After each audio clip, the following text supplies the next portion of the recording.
Good morning, students. Today we will continue our topic types of partners. Active partner. According to Partnership Act, the person who becomes a partner and takes keen part in the management is called an active partner. अब वो partner जो partnership act के द्वारा वो सभी management के activity में involve होते हैं, अपना किन इंटरेस्ट दिखाते हैं, उसे हम एक्टिव पार्टनर कहते हैं. Such partner gets his agreed share in profit और loss for the activities of the firm. He is called an agent of other partner. अब उनका फर्म प्रॉफिट करे या लॉस करे वो उन सबको बेयर करता है और इसी वजह से वो सारे एक्टिविटीज़ भी फॉर्म के कंटिन्यू करते हैं, वो उसमें पार्ट लेते हैं, इसीलिए उनको एजेंट ऑफ अदर पार्टनर्स भी कहा जाता है. Then second is sleeping or dormant partner. The person who become a partner by the partnership deed and bears loss or profit, but he does not take active part in the management of the firm, then he is called dormant or sleeping partner. अब ये एक ऐसा partner जो partnership deed के हिसाब से profit और loss का शेयर्स तो लेते हैं बट वो एक्टिव पार्टिसिपेशन मैनेजमेंट में नहीं करते हैं, इसीलिए उनको स्लीपिंग और डॉर्मेंट पार्टनर कहा जाता है. दो he is an inactive partner but like other partner his liability in the form is unlimited.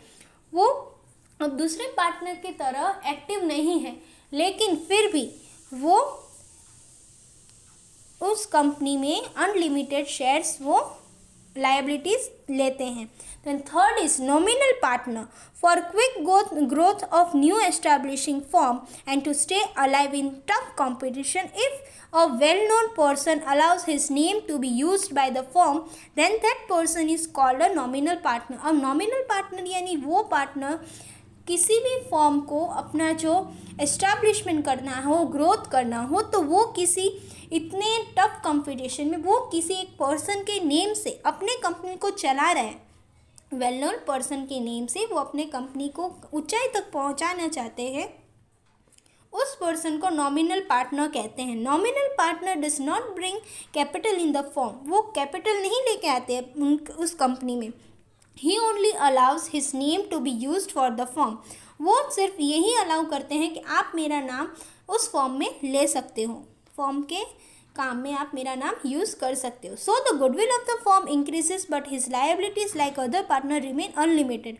उनका नाम से क्या होता है, रेप्यूटेशन तो इंक्रीज होती है बट लायबिलिटीज़ जो भी होगी वो अनलिमिटेड होगी. उनको सब कुछ पे करना पड़ेगा. जब भी वो कंपनी डेप्थ हो या इंसॉल्वेंट हो गया हो तब उनको कर्जा जो चुकाना होता है उसमें उनका भी अनलिमिटेड है, यानी उनको पर्सनल प्रॉपर्टी भी बेच के उसको कंप्लीट करना ही होगा. Partner in profit only.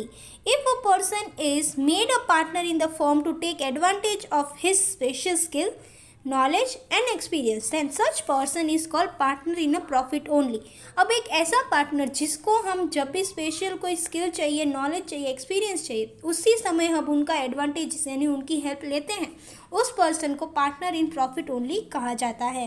Then partners in profit only may not bring in capital but he is entitle for profit. अब वो कैपिटल लेके आते हैं या नहीं उस कंपनी में, लेकिन जो भी प्रॉफिट का हिस्सा होगा वो उनको हमेशा चाहिए ही होगा. He has no share to loss of the firm. अब उनको लॉस होता है तो उसके वो उसमें आते ही नहीं है, लॉस हो तो वो कुछ काम नहीं करेंगे इसमें. Fifth, partner by an estoppel or holding out. The person who has not signed the partnership deed does not bring capital and does not share the profit, but on the basis of his behavior, when a third party assume him as a partner, then he is called partner by estoppel or holding out. अब ऐसा person जो partnership के deed के हिसाब से हमारा partner नहीं है, कोई शेयर प्रॉफिट भी नहीं करेगा, पर उसके बिहेवियर से किसी थर्ड पार्टी ने पार्टनर ने उसको एक एडवाइस या एक ऐसा पर्सन सोचा है जिसको हम हेल्प ले सकते हैं, उसी को क्या कहा जाता है, होल्डिंग आउट और एस्टॉपल पार्टनर. तो he can not take part in management and profit as third party does business with the firm after taking his credit his liability become unlimited. अब वो किसी भी मैनेजमेंट के काम में इन्वॉल्व नहीं होते, ना ही उनको प्रॉफिट चाहिए होता है, बट जो भी फर्म को क्रेडिट हो यानी उधार बढ़ गया हो तो ये उस उधार को चुकता करने में हेल्प करते हैं अनलिमिटेड, यानी उनको अपने पर्सनल प्रॉपर्टी भी बेच के भी उसको कंप्लीट करना पड़ता है। Then sixth is minor partner. According to partnership act only an adult person is able to sign the partnership deed. Therefore, only an adult person can become a partner. A minor cannot. अब partnership act के हिसाब से कोई भी adult person यानी about 26 और 25 उस person ही partnership deed के एग्रीमेंट को साइन करते हैं, ना ही उससे नीचे यानी अंडर 18